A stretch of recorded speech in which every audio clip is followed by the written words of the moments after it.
L'actualité musicale de l'année 2010 a été riche en émotions. Des chansons inoubliables, des concerts mythiques, des déclarations fracassantes, bref, il y en a eu pour tous les goûts. Et ce n'est pas Lady Gaga, Eminem ou Mylène Farmer qui nous diront le contraire. Entre phénomènes musicaux et flops internationaux, vous allez découvrir ceux qui ont marqué l'année. Alors, quels sont les artistes qui ont cartonné en 2010 ? Lady Gaga, pour la deuxième année consécutive, elle est franchement incontournable. C'est un peu l'année René la top. Qui aurait mieux fait de s'abstenir ? Christina Aguilera, catastrophe. Elle a voulu faire sa Lady Gaga, ça lui est revenu dans la poire. La réponse en musique.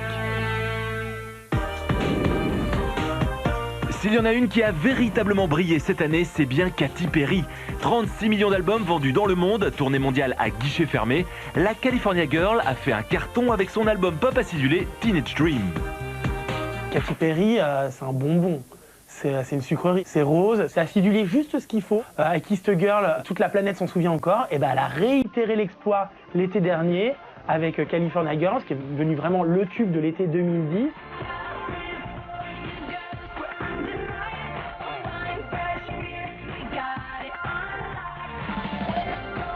Côté cœur, Katy est également une femme comblée puisqu'elle a épousé l'acteur anglais Russell Brand en octobre dernier. Enfin, consécration médiatique, les Simpsons et Sesame Street en ont fait leur héroïne d'un jour.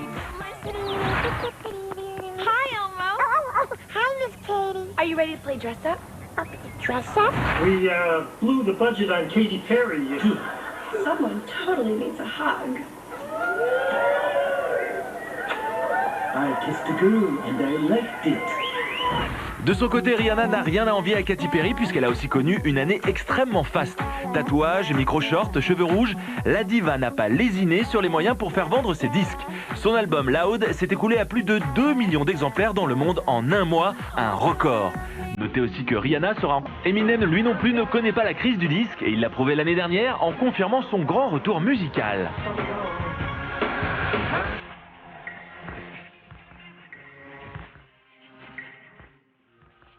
Il revient avec un nouvel album qui porte très bien son nom, qui s'appelle Recovery. Et en effet, là, on retrouve l'Eminem qu'on avait quitté, c'est-à-dire vraiment très inspiré. Eminem qui reprend sa plume et c'est le carton plein. En 5 mois, il a vendu 6 millions d'albums dans le monde. Le célèbre rappeur sera aussi prochainement au cinéma dans le rôle d'un boxeur dans le prochain film du réalisateur de la série à succès The Shield. Il se souvient qu'en juin dernier, Christina Aguilera a sorti un album intitulé Bionic. Eh bien, personne. Christina Aguilera, catastrophe. Elle a voulu faire sa Lady Gaga, ça lui est revenu dans la poire. Elle revient avec cette pochette immonde, on a l'impression qu'elle se prend pour un des robots de trône. L'album, finalement, c'est un pauvre album d'R&B, fadasse. Et du coup, ses fans n'ont pas acheté l'album.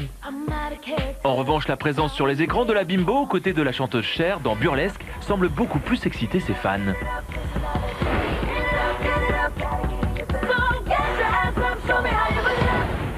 Et justement, certains artistes internationaux partis en tournée en 2010 sont entrés dans l'histoire en s'illustrant lors de leurs concerts. 1 500 000, c'est le nombre de fans venus écouter les Black Eyed Peas grâce au succès d'I Got a Feeling. D'ailleurs, ils ont déjà annoncé une tournée des stades en 2011, la date française reste à déterminer. Les Black Eyed Peas sur scène, ça le fait, quoi. Enfin, je veux dire, bon, déjà ils sortent d'un triomphe. Il y a des titres que les gens veulent absolument entendre en live parce que c'est des titres qu'ils ont fredonnés toute l'année. Il y a une espèce de magie qui s'opère avec ces 4 personnes. Mais celle qui a battu tous les records, c'est sans conteste Lady Gaga avec son Monster Tour. La tournée est l'une des plus rentables de l'année 2010 avec une recette de 90 millions d'euros. Lady Gaga a véritablement assis son statut de reine de la pop. Madonna n'a qu'à bien s'accrocher. Madonna était jusque-là imbattable sur scène. Lady Gaga l'a battue à plate couture. C'est le plus beau show, le show le plus ambitieux que j'ai vu de ces 10 dernières années.